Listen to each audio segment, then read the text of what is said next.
Dr. Fatteh, welcome to Curacao Chronicle. Thank you for this opportunity. You are the director? Chancellor. The Chancellor of Avalon University. Yes. Can you tell us about Avalon University? I think I can spend probably more than an hour explaining about Avalon University. In order to really explain the university, you may have to listen to my background. Sure. I'm a practicing physician who just retired recently in the United States. And I was also in part of the faculty in the United States in a local medical school to teach the medical students for almost 40 years. And when I was 40 years, wow. Yes. Yeah. Vast experience. Yes, so I think that is exactly my point. I thought maybe I should utilize this experience and the knowledge and whatever I accumulated in a positive way, and I thought about Avalon. And whatever we have done here mirrors whatever we were teaching in the medical school in the United States. Same kind of curriculum, same kind of program. The evaluation of the professors. We have 15 full-time professors and 10 other people working on the island, besides about 25 people in Ohio, where we talk about how to curriculum, set the curriculum and stuff like that. So all these things, I thought I can do it, and we did it. It took us a long time, but our curriculum is equivalent to any medical school in the United States. We can say that confidently because accreditation is that. When you get that accreditation, their standards of accrediting any medical school are equivalent to standards of the United States medical school. So that means that a student, when they're done here, they can work in the United States? Absolutely. Yeah, and for that I think I can expand a little bit by saying that one of the bodies that govern or controls the flow of the doctors in the United States is called ECFMG, Educational Council of Foreign Medical Graduates.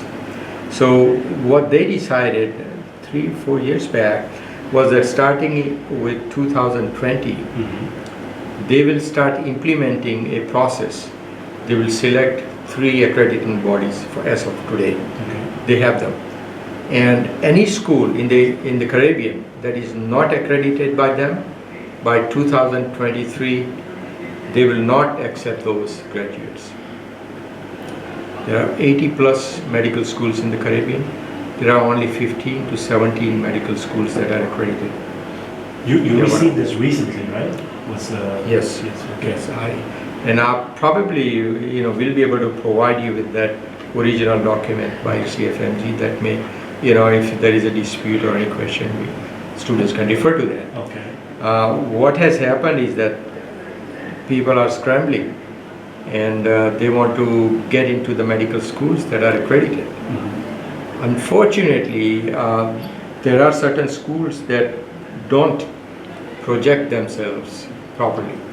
There are very handful of medical schools that are accredited, and it's all listed in ECFMG, on ECFMG website. You go there and they will say that ACCM, CAM HB, which is a Caribbean one, ACCM is from Ireland, and there is one from Dutch, it's called NVAO. These are the only 3 medical schools that would accredit the medical, those are the accrediting bodies, that will accredit medical schools in the Caribbean. None other count. And people unfortunately come up with some other accrediting agencies and say, yes, we are accredited.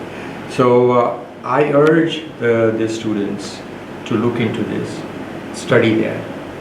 And come 2023, ECFMG will not accept any graduate that doesn't have accredited medical schools. So if they still go to a school that's not accredited and they do finish, that's it for them. They can't continue. They can't continue. No, yeah, they can go and practice wherever they came from. Like if they came from Nigeria or India or other countries, yes, you can go back and practice. But the bottom line is that you travel so much, and you came to Avalon.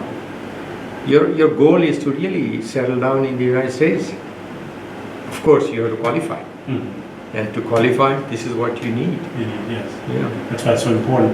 Yes. But I have a question. I always had a question. And why the Caribbean? Why did you choose the Caribbean?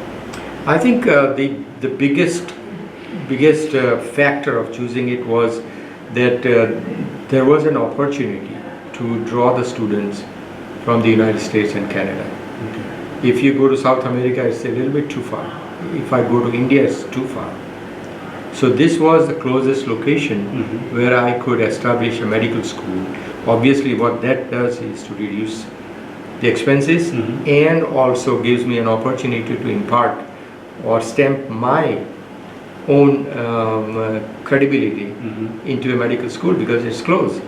Like I'm going to spend a month and a half, 2 months this time in the winter. What am I going to do? I'm going to attend every lecture by every professor in this school because I taught it for 40 years. And then I'm going to tell Dr. Arja, our executive dean, and Dr. Bala, our dean of basic sciences, that this is my impression. I'm not going to get involved with choosing the professor or guiding the professor, but I'm going to guide the two main people, and I'm sure they will take my advice. But yes, with the 40 years of experience, I'm sure that the students would like to know what's your opinion on what's being taught. Yes. Because, for example, if I had the opportunity to listen to a journalist that's been working for 40 years, I like to get as much as possible from him. Yeah. I'm sure the students would like to do that. Yeah, I do that. I attend the class and I talk to the students, and when we have this, white coat ceremonies and orientation days, I talk to them. The only reason I cannot teach any subject is because I'm not there for the whole semester. Oh, okay. You see, if I start doing that, then I have to live here, and then the other part suffers, where the nerve center I was talking about, where we define the curriculum, we also pick the textbooks and courses and everything, and talk with Dr. Arja and Dr. Bala here, and we communicate and figure out that this is what we want to do. I cannot do that if then I only become a professor with no input. You want to have anything a bird else. view of everything. Yeah, I got to be at the 35,000 feet Okay. and do this in order to make this efficient, and I think it maximizes my experience to be imparted to the students. Tell us about Ohio. You said that was nerve center of Yes. the school. Tell us a little bit about that. Yeah, what happened is that I practiced in Ohio for 30 plus years, and the medical school that I taught is in Ohio. Okay. And I'm not boasting, but by the way, when every year they have anonymous voting by the students for the professor of the year, whom they like the most. I got 2 awards, and those are the most precious awards I ever had. Okay. There are a lot of other things I have, trophies and everything, but students picking you as the best teacher is absolutely the best thing. So what happens is that while I was retiring, I thought this would be the ideal location because everything was there. My house was there, obviously I was living there, so it made it very convenient. And then we decided that Curacao was welcoming. Our charter was in Bonaire first, then at the time of independence, we moved it to Curacao in 2010, and they welcomed us with open arms. All the departments of the government. I was just going to ask you, how did the transition go from Bonaire to Curacao? You just said they have welcomed you with open arms. Yes. Did you have any problems while you were here trying to get things going? Yeah, there nothing that I would say was insurmountable. Okay. We had a problem finding a proper school building. Okay. So we were in a smaller place. We grew, fortunately, and we got this one. And in the future, the government was nice enough, as you know, to give us 13 acres of land in Terracora. And the plan is that in the next few years we will build a campus. We got the accreditation. We are the only accredited school in the Caribbean. I mean, in Curacao, sorry. And we are one of the 2 schools in the Caribbean that have 2 accreditations, both CAM and ACC. So significant achievement. So we feel very comfortable about the educational part and what we're going to do for the students. Now, what do we do to enhance their educational experience? The physical part. Physical part. The physical part. Yeah. So now that you said that, let's talk about the future. The Yes. future Avalon University. What does the future entail? What does it have? I think I see that by 2023, this is obviously my vision, there will be not more than 20 to 25 medical schools in the Caribbean. What that will mean is that currently if you have say 10,000 students applying and getting into medical schools in the Caribbean, those 10,000 students will be divided among those 20 or 25 medical schools. So you do need the campus, the new campus. The campus is going to be a priority. There you go. You see, that's why I think our plan has worked very well, and I don't want to take credit for that. You know, our executive dean, dean of basic sciences, 2 vice presidents, director of finance in America, my own son is a president. All of them contributed, and we had this grand vision that this is the only way to do it. Okay. So that will be the future. That is what is going to happen, because we are very confident about the education part. Okay. And you know, even with this, we got the first accreditation in March. Second one we got sometimes in August. And even this, in this short time, our applications have gone up. We had one of the highest number of students that joined in the last 2 months to start in January. After those accreditations. After this was the first real accreditation effect that we see. In the last year, because of the accreditation and better pool of students, we have more than about 300 graduates who are practicing in the world. We have about 150 in other countries, 150 in the US. We also have a tremendous amount of, and these are all because of accreditation. It's a requirement. In order for you to be accredited, accrediting agencies require that our USMLE, the qualifying exam for the American system, you have a higher pass rate. Our pass rate for that exam is over 90%. 90% of our graduates pass. So we are confident that we are going to keep doing well, because they keep coming every 3-4 years. You know, they revisit the schools, they revisit what you're doing to make sure that what they started accrediting is still available. So we are good with that. Our faculty, I can put up against any faculty in the United States, because I know I taught there. I know the qualifications. In fact, last year, and going back, because we filed the application for the accreditation, we had the highest number of publications, research or non-research, among any medical schools in the Caribbean and also in the United States. It's a good fact. Yes, so what I mean is that we just don't concentrate on parroting the students, you learn this, cram it and pass the exam. No, we teach them properly, get them involved in the research, and they become real rounded physicians in order to take care of the patients. It's a tremendous system, and I'll tell you personally, I'm very selfish that way, and I said this in the white coat ceremony last Friday, in the sense that I want to create doctors who are going to be treating me. So I have to be very selfish and create an environment where I feel comfortable.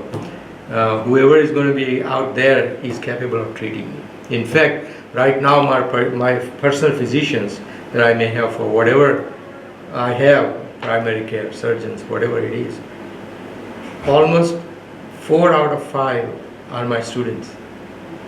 So I feel very good that whatever... They reflect you. They reflect the way you taught them. Yes. They have to be good. They have to be good, and they feel very very comfortable treating me, because they know the confidence and everything comes with it. So that's what I see here. The students have to be good. What I learned last time I was here is that your school also teaches the way you deal socially with the person when you're treating them. Mm-hmm. Absolutely. I think you hit it on the nail. What we do is not just the teaching part, but every one of the student has a mentor, a faculty mentor and a senior student mentor. And every student has the opportunity after the class work to go to that mentor and talk about whatever they want to talk about. Mm-hmm. It's not just limited to the education. It's about my apartment, I'm not comfortable there. I have problem getting food, you name it. We even have a psychologist, and anonymously, without us knowing, they can consult her so that there is a privacy. Okay. For them to take care of their psychological issues, if there are any. There is no stone unturned as far as the medical school is concerned. Do you credit that for the success rate that you're having? Absolutely, I have no doubt about it. Okay. That's another good question. I have absolutely no doubt that if we missed any of these points and didn't do it right, even the psychologists, they go there because we get the monthly bill without the patient's names. So we know they go there, and we know she takes care of them. So you're right, all these things factor into doing it. But obviously the bottom line, 90% of the work is education. Of course. And it's here with qualified faculty. It's also over in the United States. I don't know whether you know that or not, but we have almost 2 years of education here after they get into medical school. Mm-hmm. And the last 2 years are in the United States. That is the biggest advantage that our school has, because in order to apply for residency, they already have 2 years of experience in the American hospital systems. Are you linked to a hospital in the States? Absolutely, Okay. absolutely. Every student who passes over here at the end of 2 years, we call it basic sciences. Mm-hmm. They come to the United States.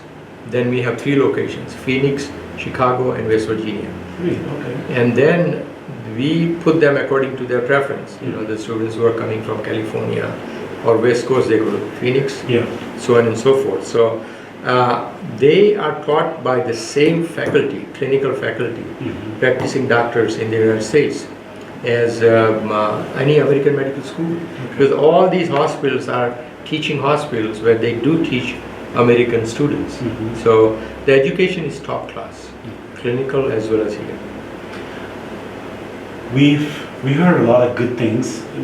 Still, I need to ask you, what are the challenges that you're facing right now? I think that's a great question. I think the biggest challenge, if there is any, is that sometimes we have to spend more than necessary time. I'm being very open and frank with you in trying to defend ourselves. Okay. In the sense that if there is a medical school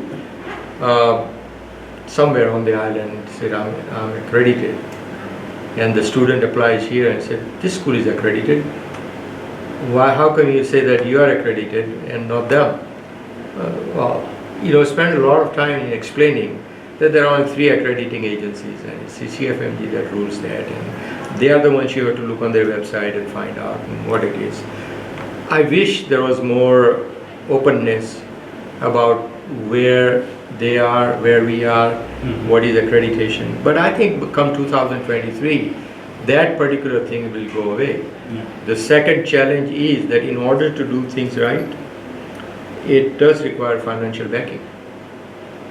That's why we had to pick between where do you want to go? You want to have a proper education first and then build a campus, or build a beautiful campus, but then education will suffer.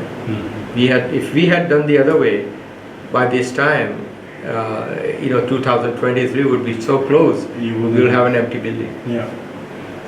Those are the 2 main challenges, and obviously to pick the right students. For that I'm very comfortable.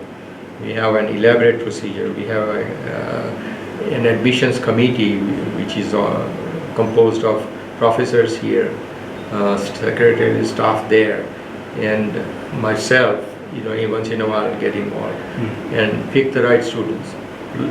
The GPA, how do you see that? We also have holistic approach, which is a unique thing, which was done in a very reputable American university, where you don't concentrate only on GPA, you don't concentrate on the high marks or MCAT scores and stuff like that. You look at the student as a whole and see as a human being, would he be a good physician? We have, you won't believe this, it'll be a surprise to you, but there are students, and they're very good students now, successful practicing physicians whose scores were borderline. If we went by just the GPA, they probably would not have made it to our school. But we saw the human side of it. You know, no, please look at my enthusiasm. Look at my whatever you want to call, you know, emotions. I want to be a doctor, and I want to succeed. If you don't take me, I'll go somewhere, but I'll prove to you that I'll be a good doctor. And I don't take that as a threat. I think those kind of emotions are important in treating human beings. Yeah. So you're guaranteeing the world that you're producing good doctors. World-class physicians. World-class physicians. And that term really applies, because we have students from all over the world, and we don't just limit it to North America, you know, Canada or United States. They have to be able to go back to India or Nigeria or France, or I'm trying to remember the countries from where we have students. Yeah. They have to be able to go back and practice there. Practice that. And we are confident we can do that. Good. Your school, how many students do you have right now? Right now we have close to 500 students between the United States hospitals and here. At the basic science campus here, I think we are close to about 100 to 110.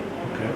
And can locals also apply? Absolutely. I think I'm glad you're asking really good questions. I'm sure people I'll tell you wanna know why. that, yes. We have a promotion for local students, and this is the only promotion we give, that whatever the rest of the world pays in dollars, they will pay in guilders.